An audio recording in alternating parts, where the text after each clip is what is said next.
Good morning, my people. Hi, welcome and welcome back. Abasanzwe welcome back, abashyashya welcome. Ubu tugiye kubaza umuhungu wanjye ibibazo mu Kinyarwanda turebe how far ikintu Nyarwanda nyine ashobora kuvuga. Maxence, amakuru Ni meza. Mais d'abord, je parle à mes copains de l'école. ngaho banza uvugishe tes copains de l'école. Vas-y. Mais comment ça va, mes copains de l'école? Ils vont très bien. Ils sont chez eux. Ok? T'as fini? Mais comment vous allez, mes copains? Ils vont bien. Ok, guys. Et comment elle va, ma maîtresse? Ta maîtresse, elle va bien. Qui d'autre?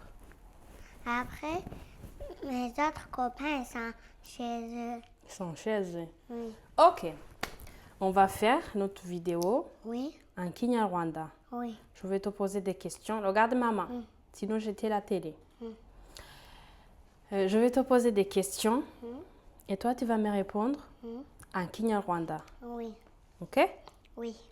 Comment tu t'appelles? Non, witwa nde? Wizeyimana. Uwizeyimana. Ufite imyaka ingahe? Regarde maman. Ine. Bravo. Witwa nde? Et baby champ? Baby Champ afite itatu. Itatou. Itatou, c'est 3 ans. Bravo. Umva nkubwire. C'est comme ça, 3 ans. Et 4 ans, c'est comme ça. Ngaho umva nkubwire. Sibyo? Ngaho mbwira. Ebyiri. Witwa nde? Ebyiri, c'est comme ça. C'est 2 ans. Oui, c'est 2 ans. Rimwe, c'est 1 an. Rimwe, c'est 1 an. 1. 1, c'est comme ça. 1, c'est rimwe. Ena, c'est umwe. Umwaka umwe. Oui, umwe. Umwaka umwe. Mais regarde Regarde ça. ma bouche. Umwaka Mwaka. umwe. Ça, c'est 1. Ça, c'est 1. Yego. Ngaho none reka nkubwire. Sibyo? 1 an. Umva nkubaze. Oui. Regarde maman. Tourne-toi vers maman. Witwa nde? Wizeyimana. Irindi. Maxence Evan. Bravo. C'est où chez maman? Mama, iwabo wa mama ni he? Ni iwabo wa mama ni he? Chez moi, c'est où? C'est à... Non.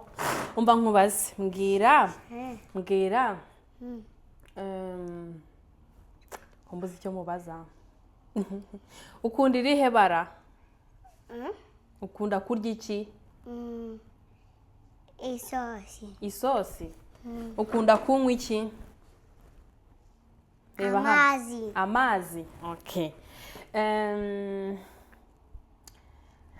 Mbuze ikintu mubaza we. Ubuse ngaho dusengere ibiryo mu Kinyarwanda. Data wa twese uri mu ijuru, uri ifunguro duhaye, urye turiho umugisha, umvire gusenga kwacu. Amen. Amen. Bravo. Ikindi kintu ndamwaza ni igiki? Iryo sengesho rero reka masese. Iri sengesho kugira ngo ndimwigishe, iri sengesho ni isengesho ryo muri famille yanjye. Ntago ari famille yabo mvukana nabo gusa. Famille yacu élargie, abatante, abakuzin, abakuzina, abakibose, abuzukuru.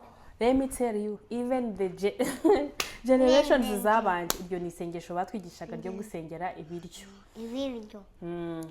Urumva reka mubwira ribasubiriremo namwe muzaryigishe abana banyu. Maxence, tu vas prier pour le repas. Ugiye gusengera ibiryo mu Kinyarwanda, urumva? Mba nibagiwe nkavuga Igifaransa. À force. Merci Seigneur pour ton amour.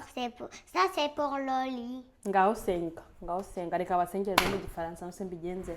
Vas-y. Merci Seigneur pour ton amour.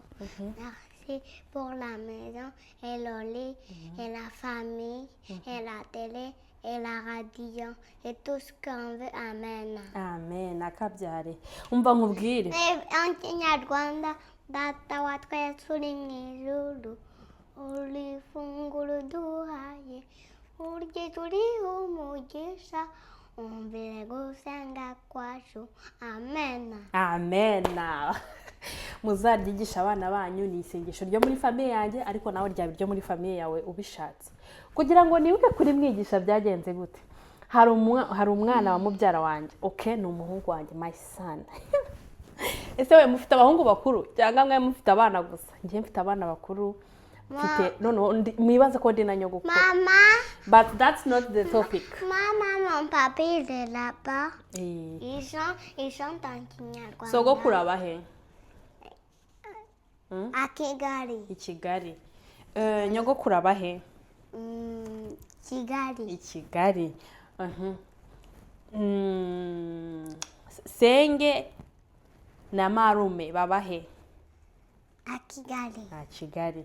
Okay. No vuga ngo i Kigali mu Kinyarwanda bavuga ngo i Kigali. Regarde ma bouche. I Kigali. Voilà. Ni iyihe mikino uzi gukina mu Kinyarwanda? C'est quoi le jeu que tu aimes bien jouer en Kinyarwanda? J'aime jouer... Vuga mu Kinyarwanda. Umupira? Oui. Akunda foot. Umupira. Moi j'aime bien le match. Okay. Ikindi kintu ngiye kumubaza ni iki? Kugira ngo mwigishe rino sengesho nibyo nari ngeze ushandi de concentre mana yanjye. Why? Kugira ngo mwigishe rino sengesho, Maxence ngaceceka utwo tuntu uri gukora turi kujya muri micro. C'est pas bon, okay? Umva mbabwire kugira ngo ndimwigishe uwo mwana wanjye nyine yaradusuye. Adusuye tujya ku meza. Tugiye ku meza agiye gusengera ibyo kurya asenga mu Gifaransa. Maxence, tu peux prier pour le repas en français? Merci Seigneur pour le repas. Merci pour maman, papa, Maxence. Merci pour tous mes copains de l'école. Amen. Amen. Urumva agiye gusengera ibiryo asenga mu Gifaransa. Usibye ko we asenga nyine ibintu namwigishije gusenga mo ngewe na se tumwigisha gusenga ashima. Nago tumwigisha gusenga asaba ibyo ashaka, ahubwo tumwigisha gusenga ashimira ibyo afite, ashimira n'ibyo atarabona. Ibyo ashaka nago tumwigisha kubisaba, tumwigisha kubishimira mu gihe atarabibona. That's our choice. Maman, t'as le ventre comme moi. Baby. That's iyo niyo shwa twakoze. Ariko kugira ngo umwigishe ino shengesho ry'Ikinyarwanda, uwo mwana yaradusuye, uyu ngaye agiye kumeza asenga mu Kinyarwanda mu Gifaransa, amaze gusenga mu Gifaransa, arangije ahita ambwira ati we kutamwigishije isengesho rya famille. Mutambura nari kuzika ari byo. Numvise mwayemo ariko numva nanone ankoreye umuti kuko yaranyibukije. So guess what? Guess buretse gato yaturangize kuvuga. Maxence ari kwivugira mikoro iriho namwe nago mukumva. Numvise mwayemo ariko mpita ndimwigisha none yararifashe. So really thank you so much for reminding me. Mais donne-moi la tablette pour parler aussi. Tu veux travailler? Oui. Ndetse nkubaze. Ukunda irihe bara Maxence? Ni irihe bara ukunda? Ni irihe bara? Ibara c'est la couleur. Ukunda? Moi j'aime violet. Baryita mauve. Moi j'aime bien mauve. Mbuze uko ndivuga mu Kinyarwanda. Non, je vais travailler. Irambeke hano. Urumva? So rero guys ni iki Kinyarwanda azi. Ngenda mwigisha Ikinyarwanda. Maxence ni gute basaba imbabazi mu Kinyarwanda? Babarira. Uravuga ngo babarira. Comment on dit merci en Kinyarwanda? Maxence? Comment on dit merci en Kinyarwanda? On dit murakoze. Good job. Ikindi ni iki? Ngenda mwibutsa kubera ko kubifata kameme ntago ari ibintu biba byoroshye. So guys, ni ibingibi mwana wanjye azi mu Kinyarwanda ariko ibyo ntamubajije ni byinshi ariko ntago biri guhita biza. Kubera ko ntago ari video napanze yo kuvuga ngo ndi ibintu nanditse ahantu runaka, ngo ni ibintu nakoze, ngo namupanze. Uyu se wamupanga? Ntago wamupanga. Abana batoya abayibereye muri mudu ye ntiwamuga ngo uvuga iki kora iki. So iyi ni video injemo randomly nyikora mu Gifaransa, nyikoze no mu Kinyarwanda. For the babies who speak, ku bana bavuga Ikinyarwanda, okay, ku bana bavuga Igifaransa, okay. Rero mwakoze kubana nanjye muri no video, ndabakunda, but my God loves you the most. Stay tuned, subscribe.